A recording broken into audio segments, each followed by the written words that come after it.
Kama ilivyo kwa mtu wa nje anahitaji chakula cha mwili ili aweze kukua na kuishi, vivyo hivyo kwa mtu wa ndani anahitaji chakula cha kiroho ili aweze kukua na kunawiri. Karibu tupate mkate wa asubuhi. Huu ni mkate wa asubuhi.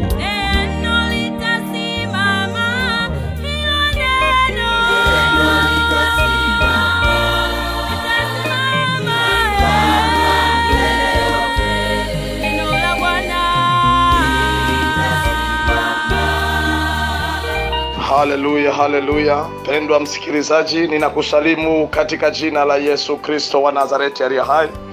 Karibu katika mkate wa asubuhi ukiletwa kwako nami ndugu yako Imani Oscar Katana. Na tumshukuru Mungu.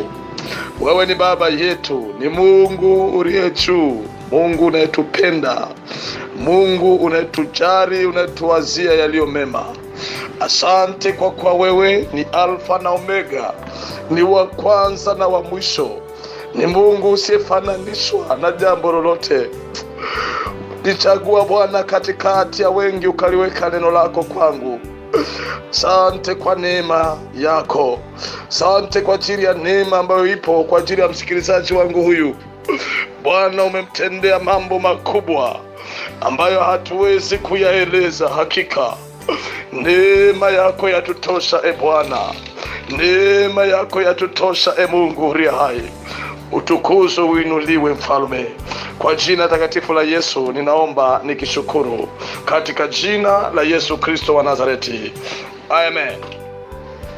Pendwa msikilizaji wangu, ujumbe wangu asubuhi ya leo na kichwa kinasema, ndani ya jeneza langu nitakuwa nikitabasamu. Ndani ya jeneza langu nitakuwa nikitabasamu. Nasoma kama ilivyoandikwa katika kitabu cha Timotheo wa pili sura ya 4 na ule mstari wa 7. Nimevipiga vita vilivyo vizuri, mwendo nimeumaliza, imani nimeilinda. Nimevipiga vita vilivyo vizuri, mwendo nimeumaliza, imani nimeilinda. Pendwa msikilizaji wangu, wakati tukiwapo duniani ni kwa ajili ya kutimiza kusudi la Bwana, ni kwa ajili ya kutenda yale ambayo Mungu ametuumba tuyafanye. Lakini bahati mbaya, adui anapambana kila siku kuzuia kile ambacho Mungu ameweka ndani yetu tusiweze kukifanya.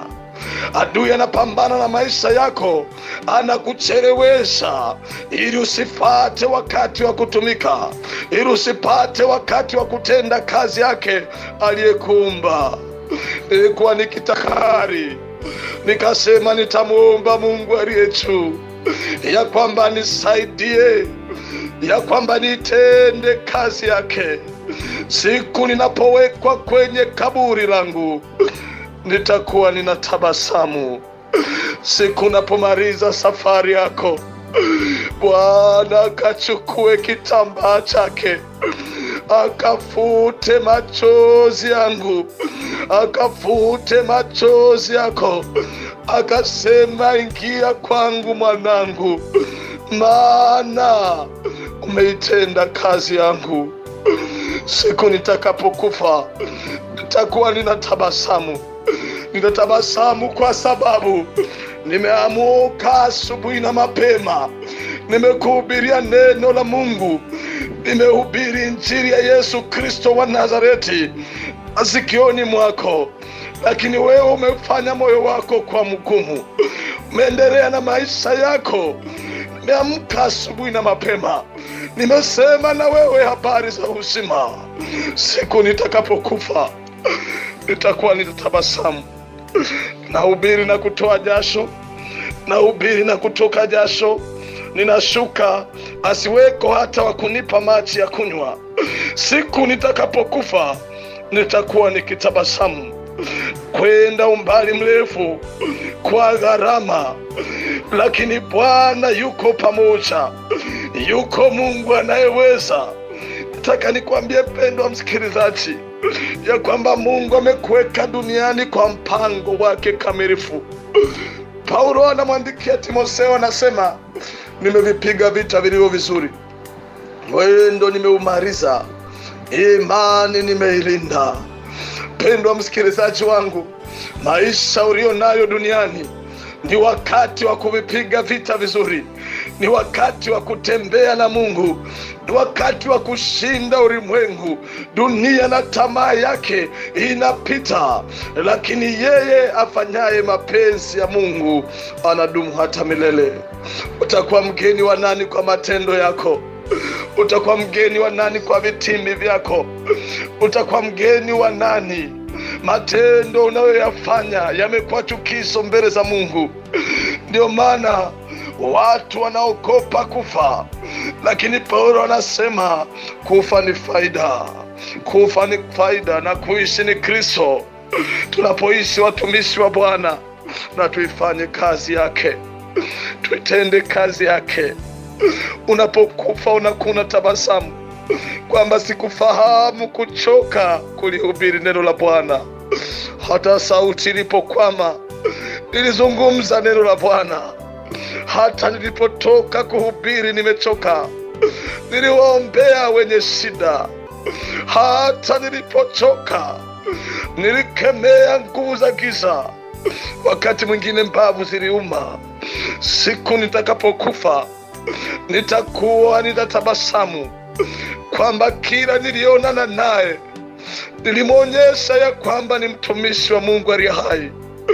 Siku nitakapokufa nitatabasamu kwamba mabinti wamejua ya kwamba yuko mtu anayemjua Bwana, ambaye anasimamia neno la Mungu kwa kweli, asichanganye na uovu.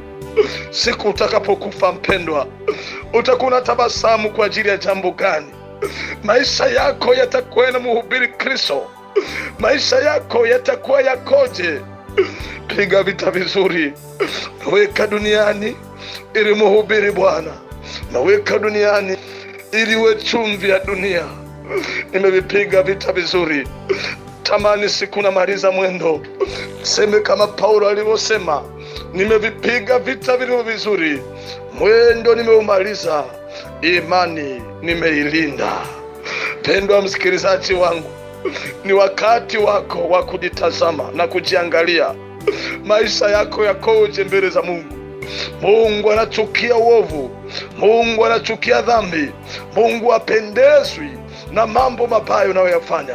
Yeye Mungu anapendezwa na wacha Mungu, na watu wanaopenda kuingia mbinguni, wanaojali maisha yao kwa ajili ya Kristo. Uwe mmoja wao asubuhi ya leo. Chunguza njia zako, chunguza maisha yako. Acha Mungu wa mbinguni akubariki. Acha Mungu wa mbinguni akupe hamu ya kumtumikia na kumaliza salama. Nipige vita vilivyo vizuri, umalize mwendo na imani ukailinde katika jina la Yesu. Baba yetu wa mbinguni, nakushukuru tena. Asante kwa kuwa wewe ni mkuu. Fadhili zako ni za milele Bwana. Haujawahi kubadilika. Wewe ni yeye yule jana, leo na hata milele. Na kutukuza na kuhimidi na kushukuru Mungu wa utisho. Asante kwa ajili ya neno hili Bwana. Naomba ulibariki kwa kila mmoja atakayesikia. Kila mmoja atakayesikia likageuze maisha yake, kajue ya kwamba yupo duniani kwa muda. Tunapita kama kivuli, ni kama mshumaa unaowaka katikati ya upepo. Asante Bwana, maana utamsaidia msikilizaji wangu huyu siku anapokufa akawe anatabasamu.